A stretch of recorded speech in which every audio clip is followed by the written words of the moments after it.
السلام علیکم guys, welcome back to my channel. امید کرتی ہوں آپ لوگ بالکل خیریت سے ہوں گے۔ چلیے شروع کرتے ہیں ہماری ناول کی نیو ایپیسوڈ نمبر 4، دشت وفا۔ دریائے نور آباد کے کنارے گزری وہ سحر انگیز رات اب دلاور پور کی صبح صادق کے اجالے میں بدل چکی تھی۔ خان حویلی کی فضا آج معمول سے زیادہ سرد اور سنجیدہ تھی۔ حویلی کے سیکنڈ فلور پر بنے ایک ماڈرن ویل فرنشڈ اسٹڈی روم میں محرمہ زیب خان کھڑی تھی۔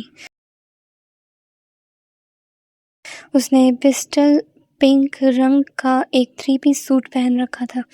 کندھے تک کٹے اس کے اسٹریٹ بال کھلے تھے اور آنکھوں پر ہلکا سا کاجل اس کی شخصیت کو روایتی لڑکیوں سے بالکل الگ ایک نڈر اور ماڈرن وکیل کا روپ دے رہا تھا۔ وہ اپنے لیپ ٹاپ پر 20 سال پرانے قتل کے کیس کی فائلیں کھولے بیٹھی تھی۔ یہ فائل اس کے چچا اور اس کے والد کے قتل کے کیس کی تھی 20 سال پہلے، جو چودھری جہانگیر پر الزام لگا تھا۔ انہوں نے پیسوں کے زور پر خود کو معصوم قرار دلوایا اور 2 مہینے کی قید کے بعد باعزت بری ہو گئے۔ مگر محرمہ لندن سے قانون کی ڈگری صرف اسی لیے لے کر آئی تھی تاکہ اس کیس کو دوبارہ کھلوا سکے۔ وہ جانتی تھی کہ چودھری جہانگیر کے خلاف نوٹس چودھری حویلی پہنچ چکا ہے۔ اسی لمحے کمرے کا دروازہ کھلا اور ریان خان اندر داخل ہوا۔ وہ محرمہ کا کزن اور اس کا سب سے بڑا سپورٹر تھا۔ محرمہ، دادا سائی نیچے چودھریوں کا پیغام سن کر پریشان ہے، ریان نے فکر مندی سے کہا۔ چودھری ارحم نے، جو اب دلاور پور کا نیا سردار بنا ہے، پیغام بھیجا ہے کہ 20 سال پرانی اس دشمنی کا فیصلہ عدالتوں کے بجائے پنچایت میں بیٹھ کر کیا جائے۔ محرمہ کے لبوں پر ایک سرد اور مغرور مسکراہٹ ابھری۔ اس نے اپنے چشمے کو میز پر رکھا اور ریان کی طرف دیکھا۔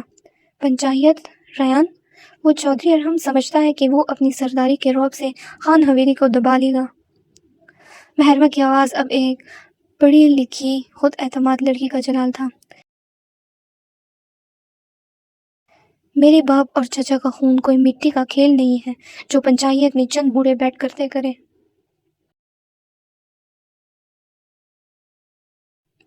دادا سائی سے کہو چودھریوں کو میرا پیغام پہنچائے۔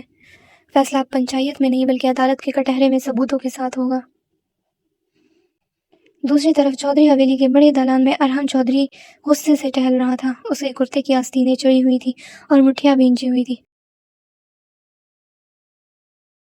ارحم کے ذہن میں ابھی تک رات کا وہ سحر انگیز لمس گھوم رہا تھا جہاں وہ اس اجنبی لڑکے کے حسن میں گرفتار ہوا تھا۔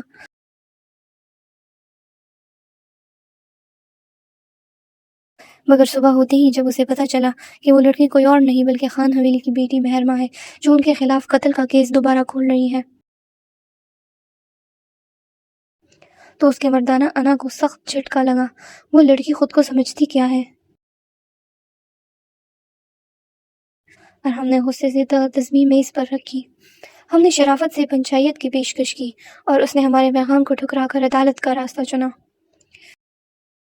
ارحم غصہ تھوکو بیٹا، چودھری جہانگیر نے گہرا سانس لیتے ہوئے کہا۔ ان کے چہرے پر 20 سال پرانا ایک گہرا خوف اور دکھ تھا۔ سردار یوسف خان اور میرے بابا کی پرانی اور سچی دوستی تھی۔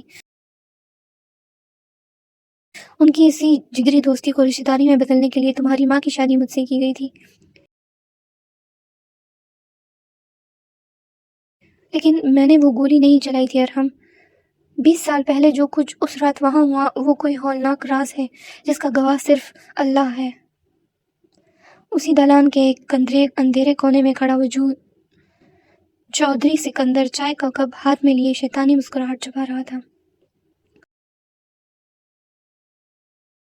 وہ دل ہی دل میں خوش تھا کہ 20 سال پرانا وہ راز اب تک دفن ہے اور جہانگیر ہمیشہ کی طرح قصوروار سمجھا جا رہا ہے۔ سکندر نے چائے کا گھونٹ لیا اور گہری نظروں سے ارحم کو دیکھتے ہوئے سوچا۔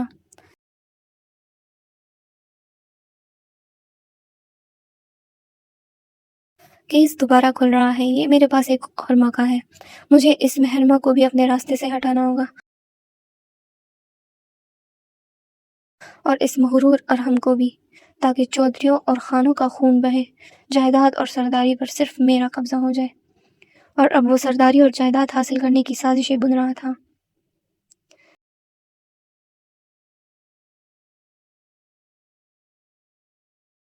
دوسری جانب شہر کی بڑی یونیورسٹی کے ایڈمیشنز بلاک میں کے باہر ارمان چودھری، جو سکندر کا بیٹا تھا مگر اپنی ماں کے طلاق لینے کے بعد چودھری حویلی میں ہی پلا بڑا تھا، اپنی بائیک پر ہیلمٹ ہاتھ میں لیے کھڑا تھا۔ وہ مزاج کا تھوڑا لاڈلا دل پھینک تو بالکل نہیں تھا، لیکن اس معصوم لڑکی نے اس کے دل پر قبضہ کر لیا تھا۔ کچھ دن پہلے اس نے یونیورسٹی کے باہر رامین کو دوسری بار دیکھا تھا اور اس کے معصوم باوقار چہرے نے ارمان کے دل پر جیسے جادو کر دیا تھا۔ ایک تو وہ بازار والا سین اس کے دماغ میں ہی تھا اور اب تو اسے اپنی یونیورسٹی میں بھی دیکھ لیا تھا۔ ارمان لاسٹ ایئر میں بزنس پڑھ رہا تھا، لیکن وہ کم ہی یونیورسٹیاں تھا، لیکن وہ رامین کو بالکل نہیں جانتا تھا، مگر اس کا دل اس کی معصومیت پر فدا ہو چکا تھا۔ رامین نے اپنا دھیان اس دشمنی اور چودھریوں سے ہٹانے کے لیے یہاں پاکستان کی یونیورسٹی میں ایڈمیشن کرنے کا سوچا، مہرما کے مشورے سے ایڈمیشن کرنے کا سوچا۔ یہاں یونیورسٹی میں اپنے ماسٹرز آف سائنس کا ایڈمیشن فارم جمع کروانے آئی تھی، اس بات سے بے خبر کہ جن چودھریوں سے وہ بھاگ رہی ہے جلد ہی وہ ایک جنونی چودھری کی قید میں جانے والی ہے۔ جیسے ہی رامین اپنے ایڈمیشن کے کاغذات ہاتھ میں لیے بلاک سے باہر نکلی، ارمان کی نظریں سیدھا اس کے چہرے پر جم گئی۔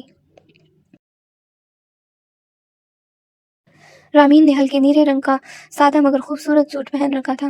اس کے چہرے کی سنجیدگی اور باوقار انداز ارمان کو اپنے سحر میں جکڑ رہا تھا۔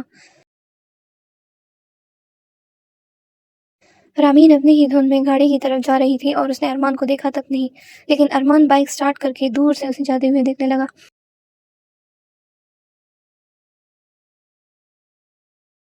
اس کے لبوں پر ایک گہری مسکراہٹ ابھری۔ پتہ نہیں کون ہے یہ لڑکی، لیکن خان حویلی کی اس دشمنی کے بیچ اس کا یہ معصوم چہرہ میرے دل کا سکون چھین رہا ہے۔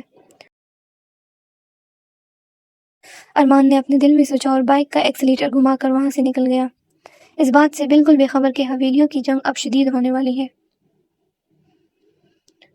شام 7 بجے کیس کی پہلی باقاعدہ پیشی کے سلسلے میں مہرما اور ریان خان سٹی کورٹ پہنچے تھے۔ ریان پورے راستے مہرما کے ساتھ سائے کی طرح موجود تھا۔ اس کا ہاتھ بار بار مہرما کی فائلوں کو سنبھالنے اور اس کی مدد کرنے کے لیے آگے بڑھتا، جو دور سے دیکھنے والے کو ایک گہری قربت کا احساس دلا رہا تھا۔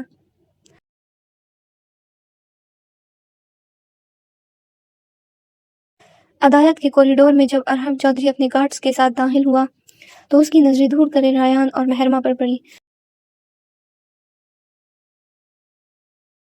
ریان کو مہرما کے اتنے قریب دیکھ کر ارحم کے اندر جیسے جلن کی ایک تیز آگ بھڑک اٹھی۔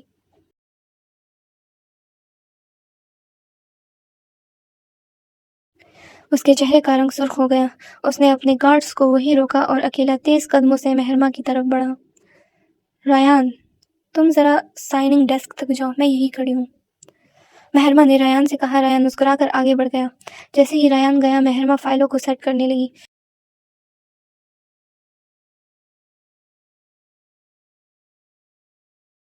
تبھی ایک بار ہی کسرتی وجود نے اس کا راستہ روکا۔ فضا میں وہی رات والی تیز مردانہ خوشبو پھیلی۔ مہرما نے چونک کر اوپر دیکھا، سامنے ارحم چودھری کھڑا تھا۔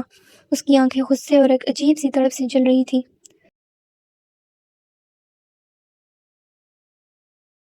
وکیل صاحبہ، ریان خان کے بہت قریب کھڑی تھی۔ ارحم کی آواز نہایت دھیمی، گہری اور تیکھی تھی، جو صرف مہرما کو سنائی دے رہی تھی۔ وہ ایک قدم اور آگے بڑھا، یہاں تک کہ مہرما کی پشت کوریڈور کی دیوار سے جا لگی۔ چودھری ارحم، یہ عدالت ہے، آپ کا دلاور پور نہیں۔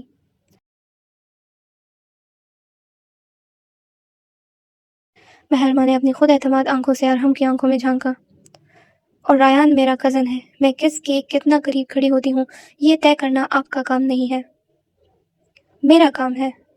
ارحم نے اچانک اپنا ایک ہاتھ مہرما کے چہرے کے بالکل پاس دیوار پر ٹکا دیا، اسے اپنے حصار میں لیتے ہوئے۔ دونوں کے جسموں کے درمیان صرف چند انچ کا فاصلہ تھا۔ مہرما کو ارحم کے سینے کی تیز دھڑکنیں اور گرم سانسیں اپنے چہرے پر محسوس ہوئی۔ تم نے ہمارا پیغام ٹھکرایا مہرما، چودھریوں کو عدالت کے کٹہرے میں کھڑا کرنے کا خواب دیکھنے والی وکیل۔ رات کو جب میری گاڑی کے حصار میں کھڑی کانپ رہی تھی، تب تمہارا یہ قانون کہاں تھا؟ مہرما کا سانس حلق میں اٹک گیا۔ ارحم کے اس قدر قربت اور اس کے بولڈ انداز نے اس کے دل کی رفتار تیز کر دی تھی، مگر اس نے اپنی انا کو گرنے نہیں دیا۔ اس نے اپنے نازک ہاتھ ارحم کے چوڑے سینے پر رکھے اور اسے پیچھے دھکیلنے کی کوشش کی۔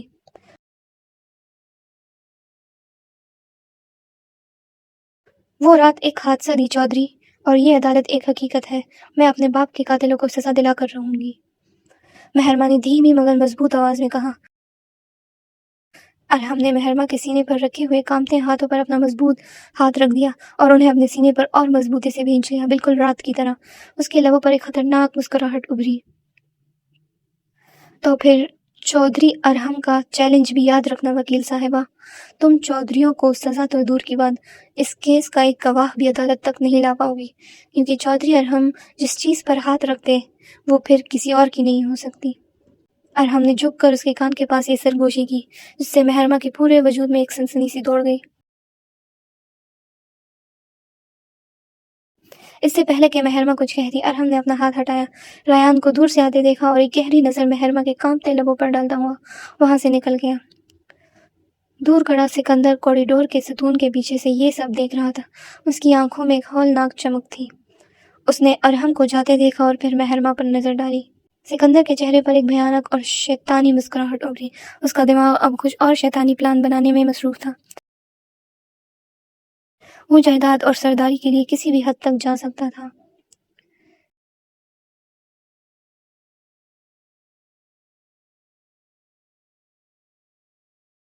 جاری ہے۔ تو گائز یہ تھی آج کی ایپیسوڈ، امید کرتی ہوں آپ لوگوں کو پسند آئی ہوگی، اور پلیز کامنٹس میں اپنی رائے ضرور دیجیے گا اور میرے ساتھ رہیے گا، چینل کو سبسکرائب ضرور کیجیے گا تاکہ میری اگلی ویڈیو آپ تک